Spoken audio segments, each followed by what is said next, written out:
Olá, graça e paz, seja bem-vindo ao nosso canal. Hoje estaremos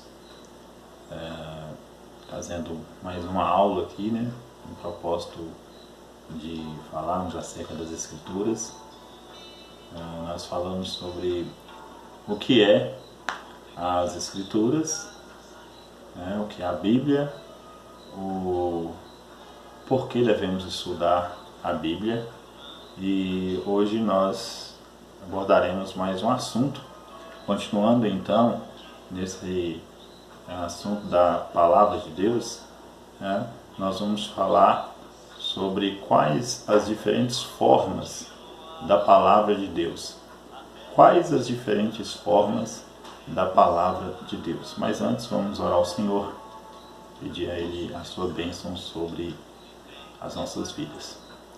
Deus Santo, Deus bendito, nós te damos graças pela Tua Palavra, te damos graças, ó Deus, por este canal, que o Senhor esteja abençoando, Deus, cada um daqueles que estarão assistindo esse vídeo, e que o Teu Santo Espírito, ó Deus, possa nos conduzir sempre a toda a verdade, nos instruindo e nos fortalecendo, em nome de Jesus. Amém. Então, quais são as diferentes formas da Palavra de Deus? Como assim? Quando nós falamos a Palavra de Deus, essa frase, o que significa essa frase? Realmente nós a ligamos à Bíblia, e de fato está correto. Quando nós falamos da Palavra de Deus, nós falamos da Bíblia. Mas, quando nós olhamos para a Bíblia, será que somente ela se refere à Palavra de Deus? Então é justamente isso que essa nossa aula irá abordar hoje. Estaremos abordando hoje nesse vídeo. Portanto, o que significa então a Palavra de Deus? Quando olhamos para a Bíblia, nós vamos ver que há vários significados que esta frase assume. Então nós vamos distinguir e apresentar esses significados. O primeiro significado, então, que esta frase, essa expressão assume na Bíblia, é um significado de pessoa. Então a Palavra de Deus como pessoa. E que pessoa é essa? Jesus Cristo. Então vamos olhar, vamos perceber isso então nas Escrituras. E às vezes as Escrituras referem-se ao Filho de Deus como a Palavra de Deus. Em Apocalipse 19:13, João vê o Senhor Jesus ressurreto no céu e diz: este está vestido com um manto tingido de sangue, e o seu nome é a Palavra de Deus. De modo semelhante, no começo do Evangelho de João capítulo 1, verso 1, também lemos: no princípio era a Palavra, e a Palavra estava com Deus, e a Palavra era Deus. Então, é claro aqui que João está se referindo ao Filho de Deus. Por quê? Porque no verso 14 do mesmo capítulo, o texto vai nos dizer assim: a Palavra tornou-se carne e viveu entre nós. Vimos a sua glória, a glória como do Filho vindo do Pai, cheio de graça e de verdade.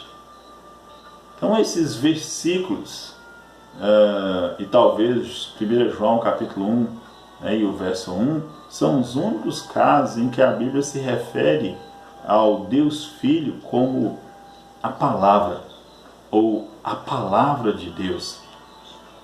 E isso indica que Jesus Cristo, como um dos membros da Trindade, ele, na sua pessoa, personifica esta palavra.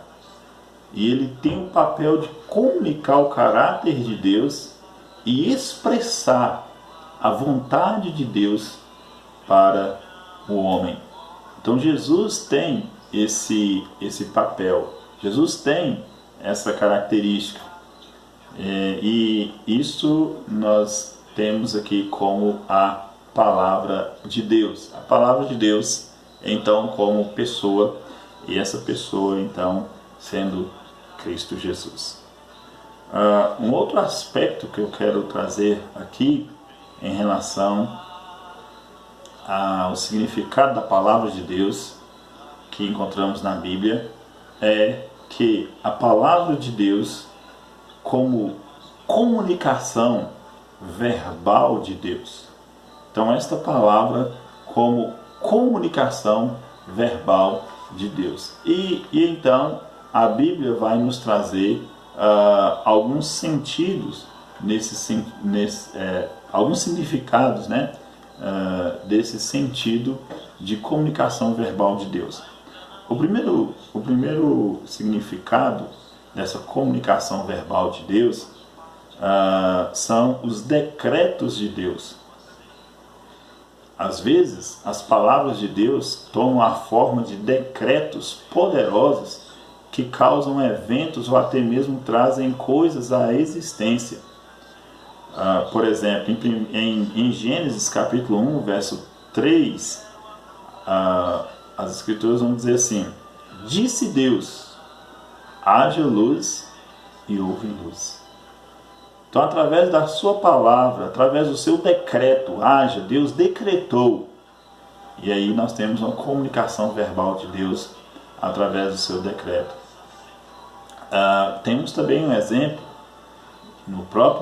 na própria criação, em Gênesis capítulo 1, verso 24, de que Deus criou ainda o mundo animal, proferindo sua poderosa palavra: produz a terra seres viventes, conforme a sua espécie, animais domésticos, répteis e animais selváticos, segundo a sua espécie. E assim se fez. Por isso o salmista Davi também vai nos trazer uma outra afirmativa em relação a isso, nos Salmos 33, verso 6. Os céus, por sua palavra, se fizeram, e pelo sopro de sua boca o exército deles. Essas palavras poderosas e criadoras de Deus, que nós chamamos de decretos, é o que nós então podemos inferir sobre essa relação da comunicação verbal de Deus. Porque decreto de Deus é uma palavra divina que faz algo acontecer. Então, quando Deus decreta, Deus faz acontecer. E é importante também falarmos em relação a esse decreto, porque esse decreto ele não está relacionado apenas na criação, mas na sustentação dessa criação. Em Hebreus capítulo 1, verso 3, nós vimos o texto assim: que Cristo está o tempo todo sustentando todas as coisas pela palavra do seu poder. Então observe que esta palavra aqui dita é justamente os decretos de Deus. Deus decretou e Deus sustenta através do seu decreto. Mas uma outra expressão aqui, uma outra definição dessa expressão, dessa palavra de Deus, essa comunicação verbal de Deus, são as palavras de Deus de aplicação pessoal. Deus às vezes se comunica com pessoas sobre a terra falando diretamente com elas. E esses casos são exemplos de palavra de Deus de aplicação pessoal. Quando Deus fala diretamente à pessoa. E nós encontramos isso nas Escrituras. Em Gênesis capítulo 2, os versos 16 ao 17, o texto sagrado vai dizer assim: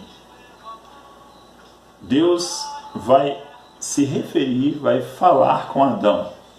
E o Senhor Deus lhe deu essa ordem. Deus está falando com Adão: de toda árvore do jardim comerás livremente, mas a árvore do conhecimento do bem e do mal não comerás, porque no dia em que dela comerdes, certamente morrerás. Então, o que nós observamos aqui, né?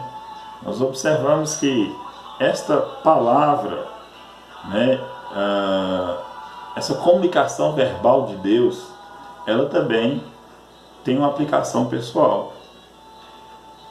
Deus fala diretamente com Adão. E após o pecado de Adão e Eva, Deus ainda vem e fala diretamente e pessoalmente a eles nas palavras de maldição. Em Gênesis 3, 16 a 19. Outro exemplo disso, de fala pessoal direta de Deus às pessoas sobre a terra, nós encontramos na concessão dos 10 mandamentos. Em Gênesis 20, dos versos 1 ao 3. Então falou Deus todas essas palavras: Eu sou o Senhor teu Deus, que te tirei da terra do Egito, da casa da servidão, não terás outros deuses diante de mim. Então essa palavra direta de Deus ali a Moisés, que também vai estar falando ao povo. No Novo Testamento, por ocasião do batismo de Jesus, o Deus Pai falou com uma voz que veio dos céus dizendo: Este é o meu Filho amado, em quem me comprazo. Mateus 3, 17. Então, nesses versículos e em vários outros casos em que Deus proferiu palavras de aplicação pessoal, especificamente a indivíduos, estava claro para os ouvintes que aquelas eram realmente palavras de Deus. Eles estavam ouvindo a voz do próprio Deus e, portanto, ouvindo palavras, essas palavras de Deus, né, que eram ditas diretamente a eles. Então observe que nesse caso aqui nós temos esta palavra de aplicação pessoal. Eles tinham a absoluta certeza que essas palavras vinham de Deus e que tinham a autoridade divina absoluta e eram absolutamente fidedignas. Não crer em qualquer uma dessas palavras ou desobedecer a elas significava não crer em Deus ou desobedecer a Ele, portanto, cometer pecado, uma vez que essas palavras vinham de Deus e essas palavras falavam diretamente a eles. Então, embora as palavras de Deus de aplicação pessoal sejam vistas nas Escrituras como palavras reais de Deus, são também palavras humanas, no sentido de serem proferidas em linguagem humana, comum, que pode ser compreendida imediatamente. Isso é interessante. Por quê? Porque essas palavras proferidas eram palavras em linguagens humanas. E aqui eu não quero mexer com questão de línguas, não, mas nós temos uma questão pessoal de que quando Deus falava na língua deles. Deus não falava de maneira estranha, de uma língua estranha, de uma língua que era incompreensível, que precisava de uma revelação para essa língua. Não. Deus falava diretamente ao homem na sua língua, de maneira que ele compreendia imediatamente isso. Não precisava de um tradutor e não precisava dessa instrumentalidade do Espírito Santo para traduzir também, uma vez que eram línguas humanas nesse sentido, né? Palavras humanas, no sentido de serem proferidas em linguagem humana e que imediatamente era compreendido. Então, o fato de essas palavras serem expressas em línguas humanas não limita de modo nenhum seu caráter divino, nem sua autoridade. São inteiramente palavras de Deus proferidas pela voz do próprio Deus. Ou seja, isso não quer dizer que as palavras sendo proferidas na língua humana descredencia a autoridade de Deus, desacredita essa autoridade de Deus e muito menos tira o aspecto divino, revelatório dessa fala. Então isso é importante que nós então entendêssemos isso. Logo, essas passagens e outras passagens dão veracidade das palavras de Deus proferidas em linguagem humana. E é exatamente o oposto que é verdade, que as palavras sempre impõem aos ouvintes uma obrigação absoluta de crer nelas e de obedecer plenamente nelas. Então, não dar crédito a essas palavras é não obedecer a Deus. Então, nesse sentido, quando Deus falava, aquele que ouvia, aquele que recebia esta palavra, ele obedecia, deveria obedecer, porque era a palavra de Deus. Então vamos prosseguir aqui. Terceiro, que palavras de Deus comunicadas por lábios humanos. Então, com frequência nas Escrituras, Deus levanta profetas para falar por meio deles. De novo, é evidente que, embora sejam palavras humanas, faladas em linguagem humana, comum por seres humanos comuns, sua autoridade e veracidade não sofrem nenhuma redução. Ainda são inteiramente palavras de Deus. Em Deuteronômio 18, nos versos 18 a 20, Moisés vai dizer assim, a palavra de Deus vai dizer assim, né? Diz Moisés: suscitar-lhe-ei um profeta do meio de seus irmãos, semelhante a ti, em cuja boca porei as minhas palavras, e ele lhes falará tudo o que eu lhes ordenar. De todo aquele que não ouvir as minhas palavras, que ele falar em meu nome, disso lhe pedirei contas. Porém, o profeta que presumir de falar alguma palavra em meu nome, que eu não lhe mandei falar, ou que falar em nome de outros deuses, esse profeta será morto. Então Deus fez menção, fez declaração semelhante a Jeremias 1:9, assim: depois estendeu o Senhor a mão, tocou minha boca, e o Senhor me disse: eis que ponho na tua boca as minhas palavras. Deus diz a Jeremias: tudo quanto eu te falar ou eu te mandar, falarás. Jeremias 1:7. Então qualquer pessoa que alegasse estar falando pelo Senhor, mas que não tivesse recebido uma mensagem da parte de Deus, era severamente punido. Ezequiel 13, dos versos 1 a 7, Deuteronômio 18, 20 a 22, como nós vimos. Então, o que acontece? As palavras dos profetas,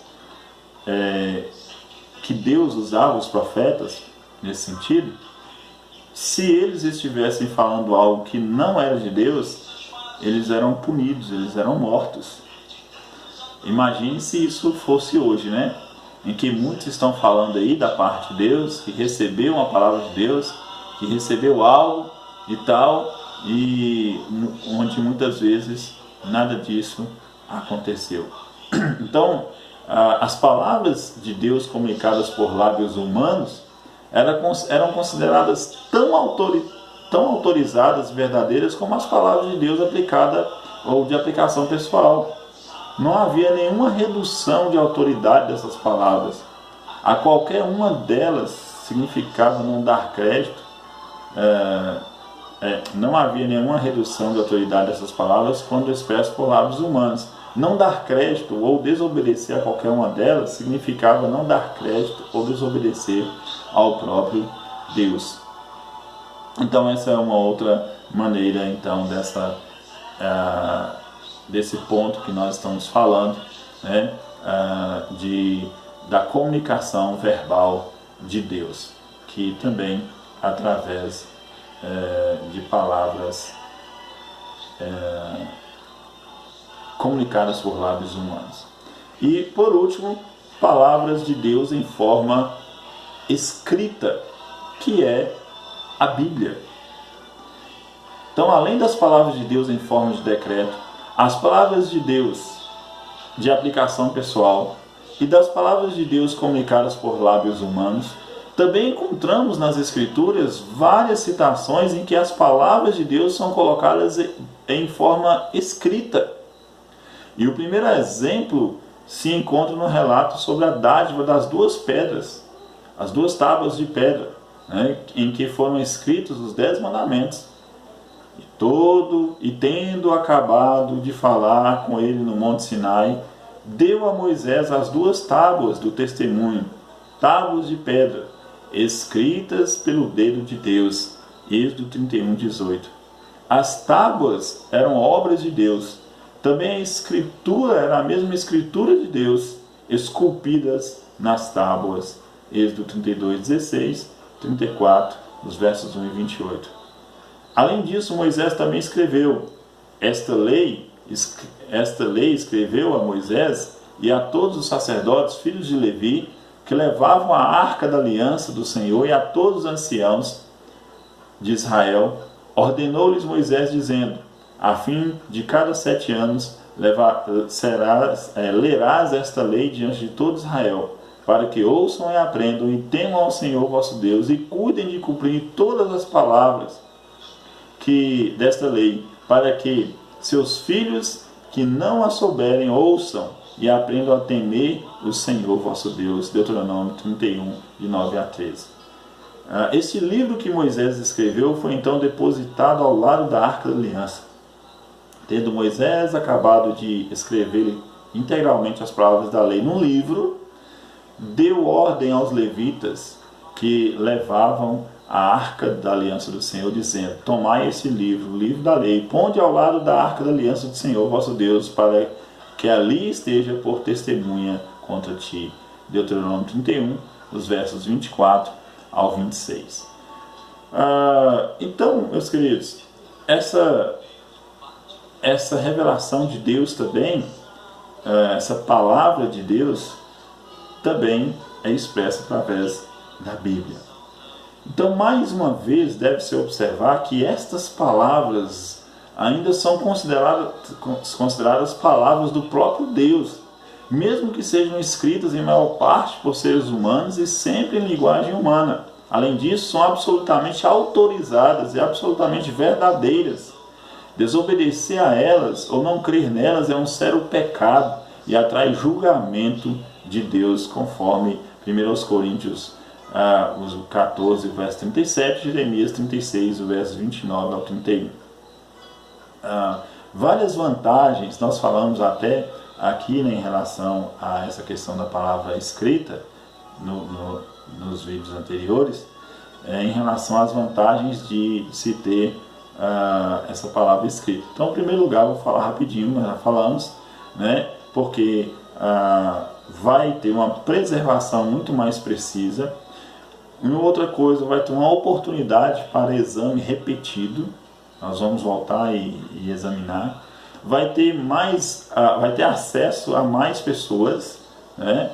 E dessa forma a confiabilidade, a eficácia, a acessibilidade da forma em que as palavras de Deus são preservadas acentua-se grandemente quando elas são escritas. Apesar disso, não há nenhum indício de redução de sua autoridade ou veracidade. Portanto, queridos, nesse sentido eu quero estar encerrando aqui esse vídeo, de que em relação à Bíblia, nós vamos ver que todos os pontos de convergência no estudo da teologia sistemática vai se convergir para a palavra escrita, que é a Bíblia. Por quê? Porque esta é a forma da palavra de Deus disponível para estudo, pesquisa pública, né?